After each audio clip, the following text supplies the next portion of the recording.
Hello, everybody. My name's Bella. You maybe know me under the DJ name Bella Hall. Probably not, though. But I'm very happy to be with my good friend and old university professor, Amarantha Groen, today. Amarantha is a feminist philosopher, first and foremost. She is currently doing her PhD in feminist psychoanalysis, where she thinks of the womb as the start of thinking philosophically. And yeah, I think because today we're going to be discussing feminism in music, and so I think it's actually a fun way to start if you tell us how we met or how we became friends. Yes, that's an interesting story. First of all, thank you so much for having me. I'm very, very excited to be here.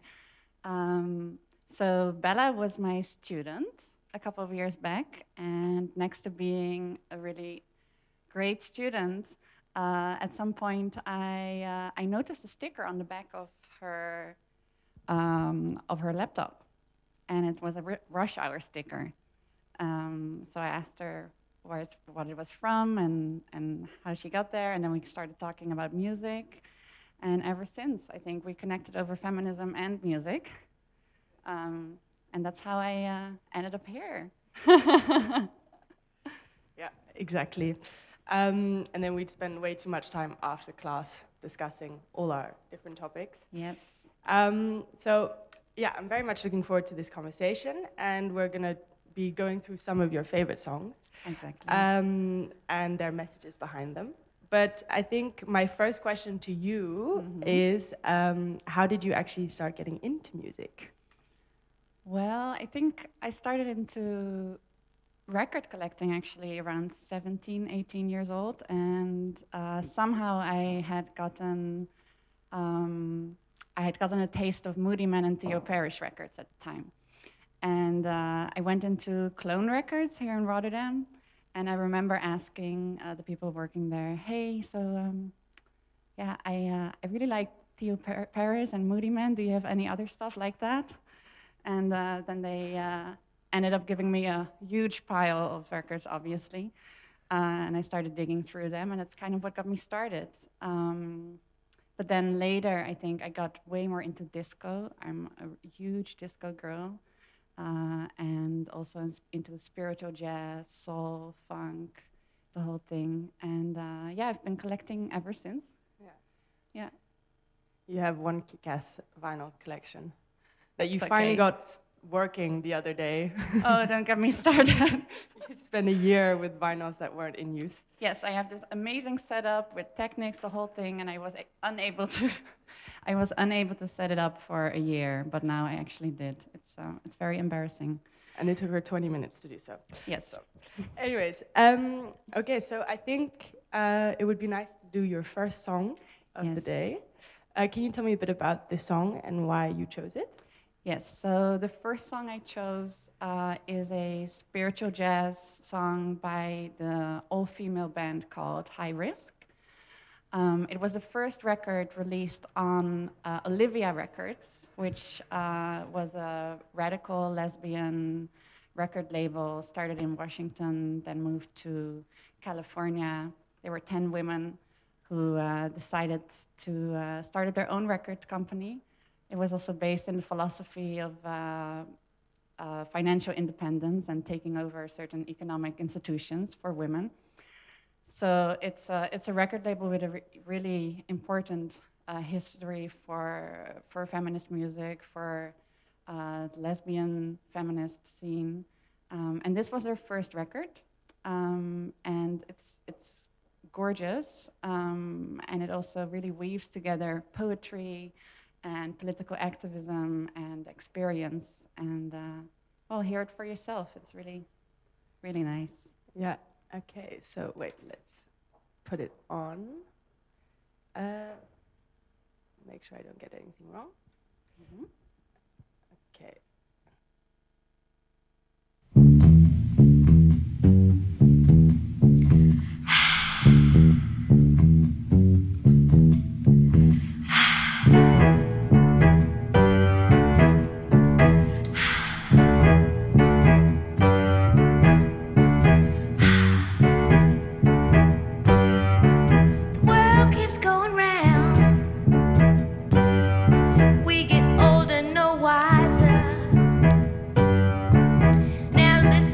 sisters.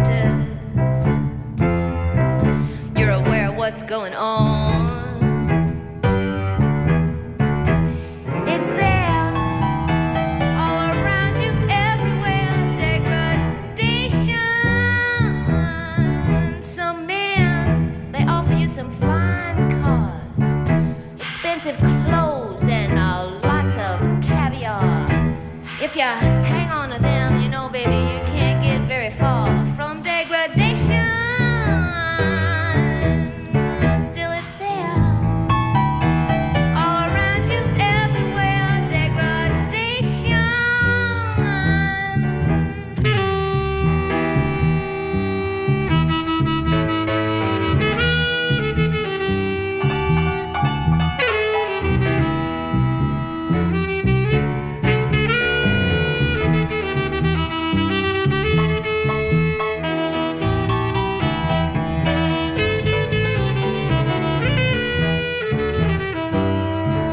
Man says there's only one thing to do, and that's to live your life with him, with the rights over you. Man, this world system, you know, it has very little to give, except keeping house and tending to them kids. It's there, all around you, everywhere. Degradation.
Yeah, very nice song. I especially love the end with the drums.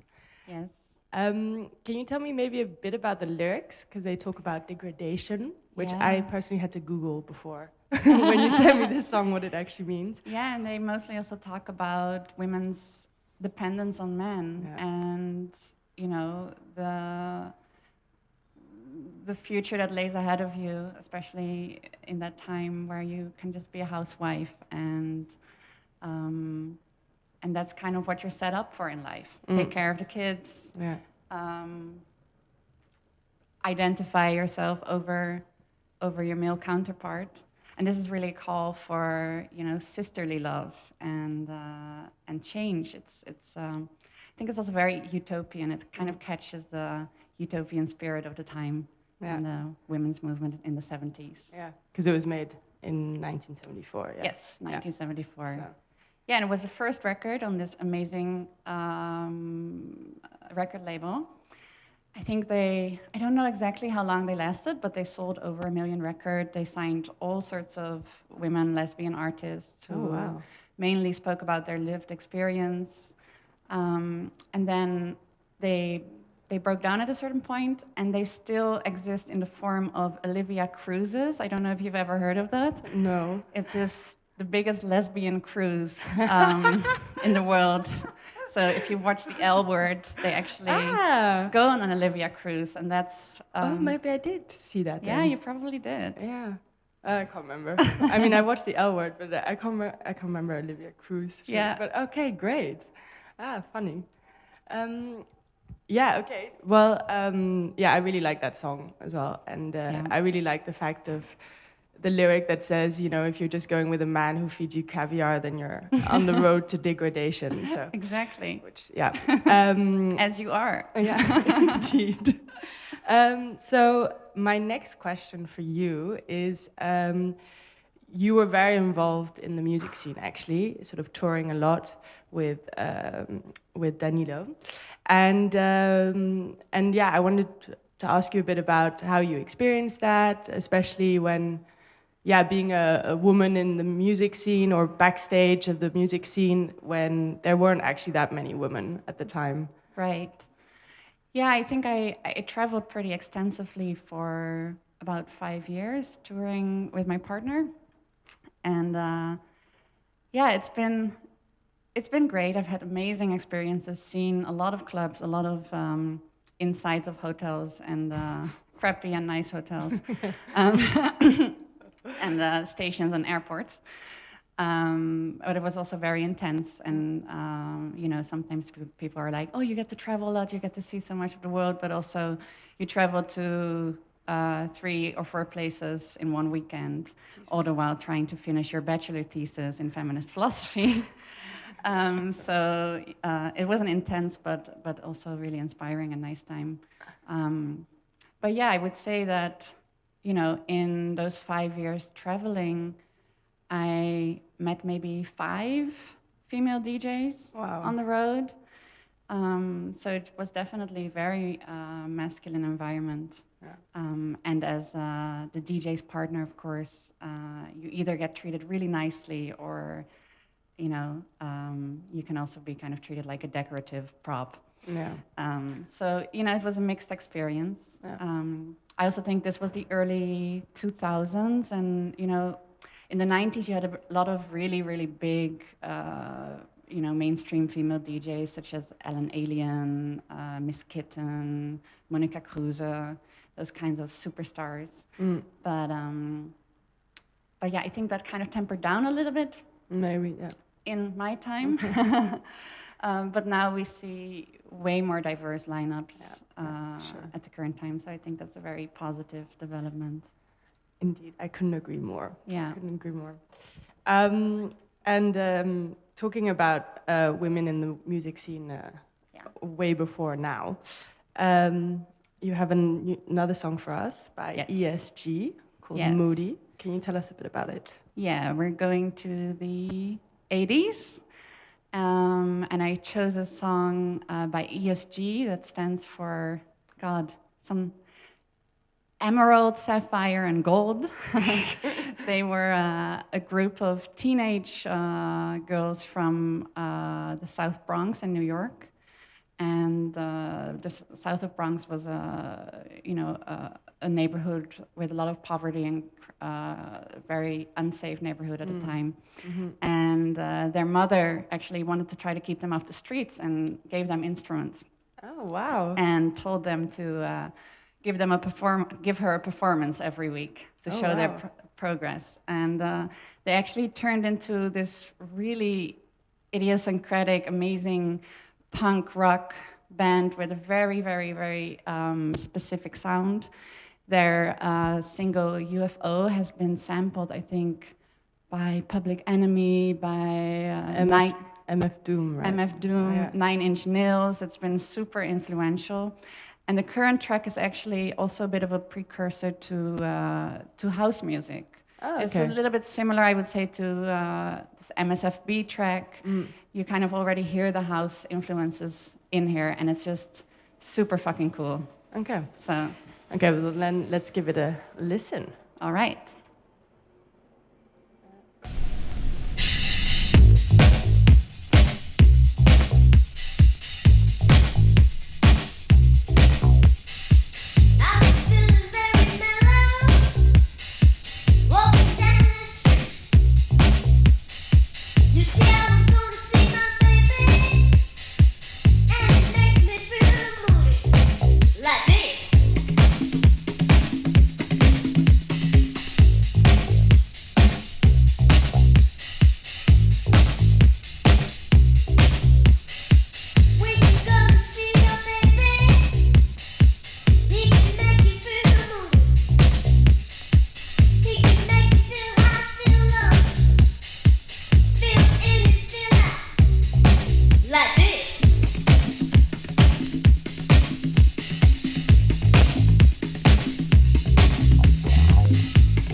Like this.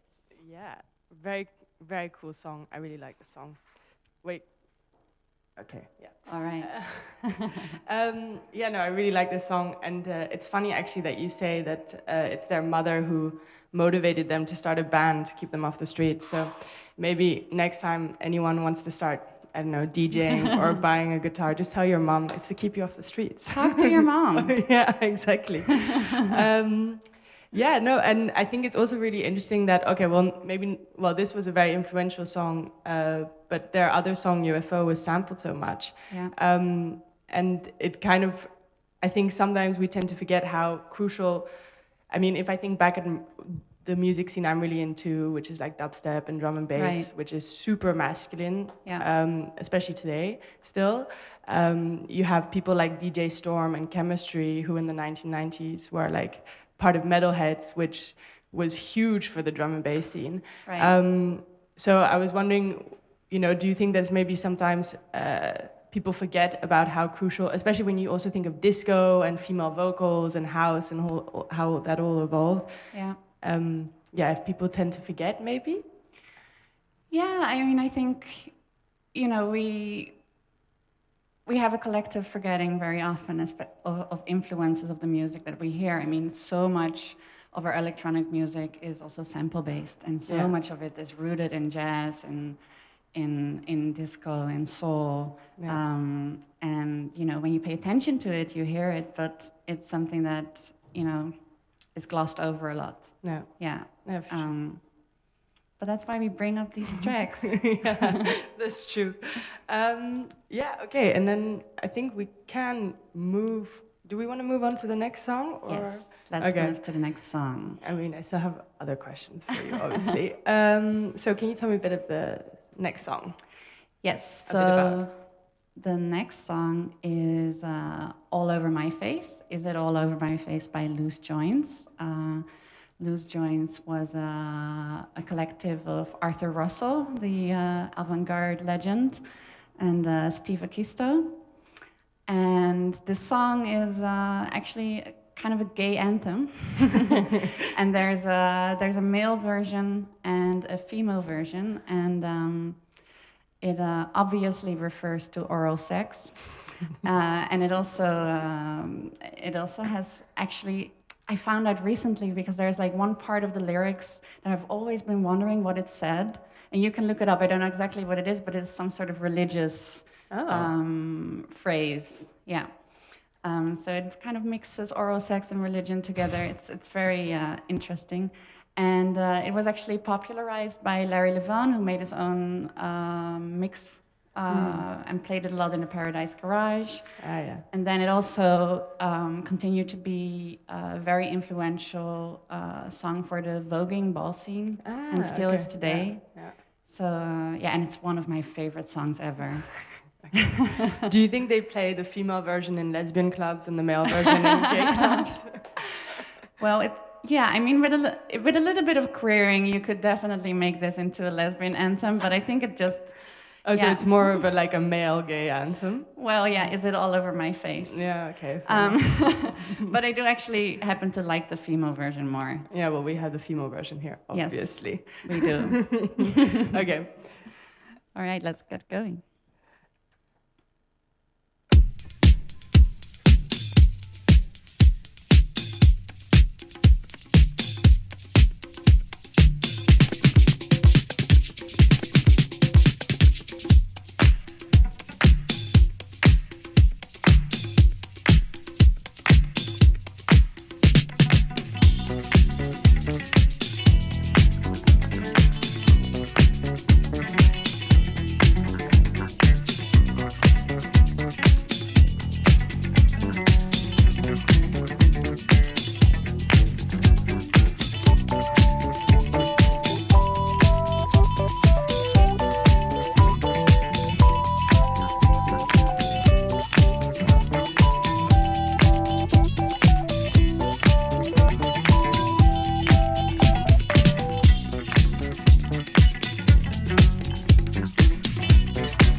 You caught me love dancing.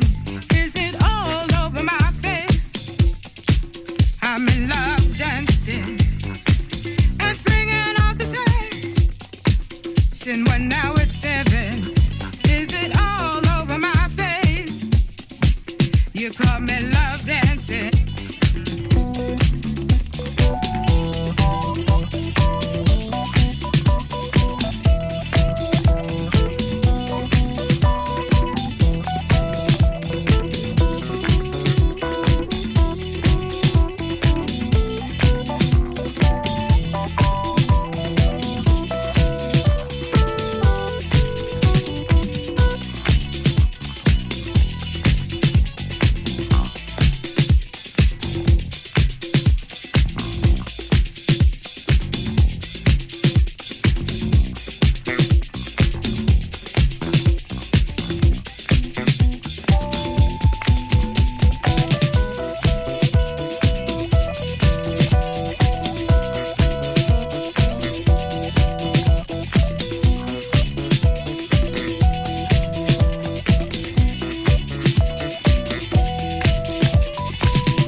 Love dancing. Yeah, it's a very good song. And it was a gay anthem, as you said. Yeah. But actually, there's a male voice in the end. There is We've been, some remnants of masculinity in there. We've been cheated out of the female version. But because this was a gay anthem, I'm wondering if you could tell us a bit more about your thoughts of, music as sort of sites of sites of revolution, or even nightclubs. And this was very important for the ballroom scene, of course, Right. which was sort of the epicenter of a revolution in and of itself. Yeah. So yeah. Yeah, no, I mean, I think resistance has always also moved through music. We cannot think of careful. We cannot think of the abolition movement, the civil rights movement, the feminist movement, the gay rights movement without soundtracks. And I think, music is definitely and has always been a potentially political space.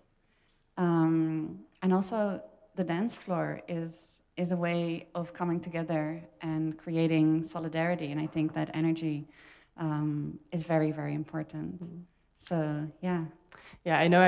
I think that's one thing I really miss about Corona, is that this way of coming together and, sort of revolutionizing through moving your body all together. Exactly. Well, it is also very complicated. You know, you also have to rethink in times of Corona political protest. Yeah. Like, what happens to the square when you cannot really gather in the same way that you used to? What happens to the dance floor Yeah, when for you sure. cannot occupy that space? Yeah. I really hope that we're going to be able to enjoy sweaty bodies and all the potential of that Yeah, I think it soon again. it gives you energy to sort of fuck the system, basically. It does. It does. So, I mean, I know I really miss it. Yesterday we were at a protest, We were. which was well done considering, but still, it's a bit awkward, of course, to be Yeah. 1.5 meters away from each other. Yeah, it's just not the same. Yeah. I've also heard of bike protests, which is interesting. Yeah, So new forms of protests are arising, but yeah, it's just not the same. No, that's for sure. Yeah. Yeah. I mean, the one positive thing, of course, is that if you do something online, then you can have Yeah, voices from around the world join in one moment, which that's true. I think is fun in that sense. But it's Yeah. Yeah. And it's also it's interesting from an accessibility perspective because I think now certain people who lacked access to certain spaces and were always told that it was too difficult, it was too complicated for them to join online. Those people, you know, are now suddenly, in a weird way, able to experience things that weren't accessible before. yeah. And I think that's also something to think about. Yeah, for sure. In terms of the accessibility of nightclubs for all kinds of people. Yeah, no, I completely agree.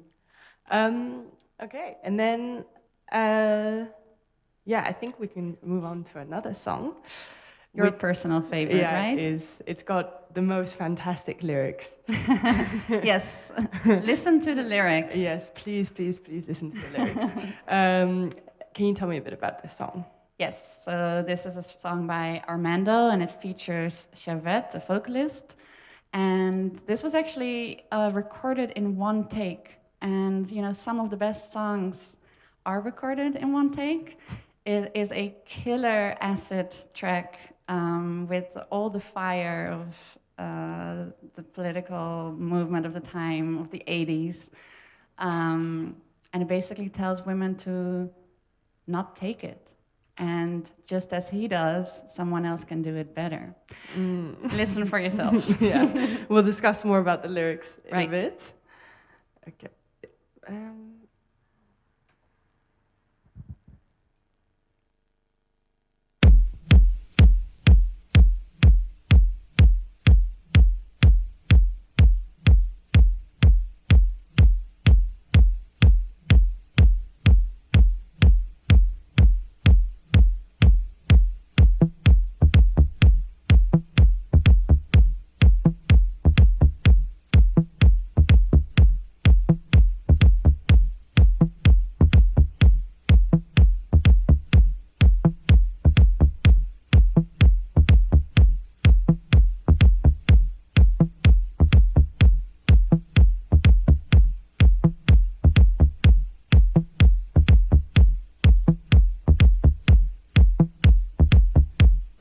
This is Charlotte, and I'm here to bring a message to the ladies. Have you ever had a man who wines you and dines you, treats you like he's God's gift to all men, and then as soon as he gets it, it's the classical example of slam bam, thank you ma'am. How many of you ladies can relate? Well, this is the 80s. We don't have to accept that anymore.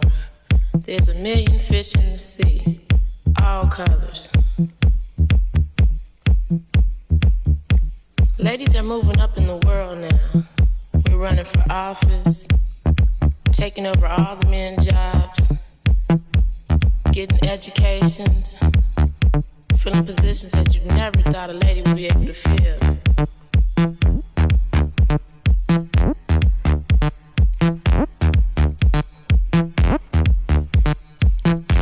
Don't take it. I won't. And nobody else should. We've come a long way, baby.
Yeah, no, that's such a sick song.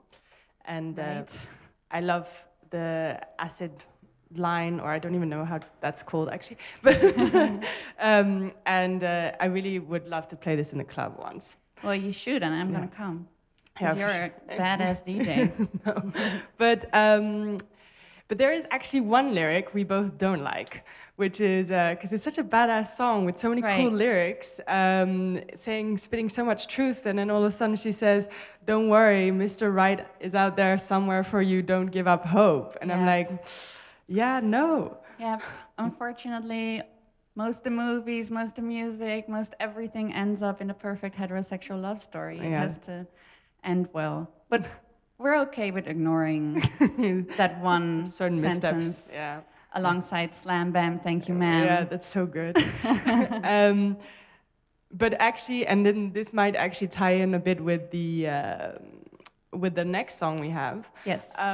Which is what to do with songs. I mean, sometimes I listen to edits of, rap songs or things like that, and they have, maybe not only unfeministic lyrics, but even sometimes a bit sexist lyrics. Yeah. So what to do with those kind of songs? Should one play them as a feminist DJ or? Yeah, it's really tough. I struggle with that all the time, I think. I mean, one of my favorite disco songs is Christy Etienne. Yeah, I love that Can't song too. Change a Man. Yeah. And it's about, how you shouldn't worry about, well, at least that's how I interpret it, about what your man's up to, because he's good to you. So you should basically take whatever comes your way. So it's problematic. It's difficult. Like, do you ignore the text or? Or maybe it's a question of interpretation, because I always interpreted that song. Oh, too bad we don't have it here for you to show, but I almost played it. yeah, but I always thought about it as like, you can't change anybody. It's up to themselves to want to change themselves. That is a nice interpretation of it. But now that I feel you less say guilty. Now I feel less guilty playing it. But yeah, I mean, of course, it's not about guilt, and I think it is about contextualizing, historicizing. But I mean, if someone plays Blurred Line at a bar, I mean, I would never go to that kind of bar. But if they do, then I mean, I'll leave. Yeah, no. So yeah, it's not a good song. It's up to everyone to distinguish where the line is, I guess. Yeah. But it's a good segue to this song. I mean, yeah, which is. You sent it to me, and then I was like, interesting. It's not necessarily the most feminist song out there. No, it's very... Well, actually, nowhere in the song does she say that she's talking about a man. That is very true. So perhaps it's also our heteronormative bias. Yeah. But I was thinking about that when I listened to it. I was like, she's only saying... She never mentions man or woman, so... Exactly. It's ambiguous. We could just read it as a Toto Dyke version. Yeah, let's read it like that. but yeah, no, it's still one of my favorite songs. I discovered it when I was 17. It's very sensual. It's Norma Jean Bell on the sax and on the vocals. Norma Jean Bell also started the record Pandemonium, and on that she signed Theo Parrish and Moody Man, and a lot of cool music. Oh, wow. And I think this is just such a sexy, warm track, and it's the perfect example of how some house gets away with cheesy, in my opinion. And we can just take the baddest bitch part of this and take that as a message for International Women's Day. Yeah. We should all be bad bitches. Yeah, I like that. Okay, so. All right.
song again.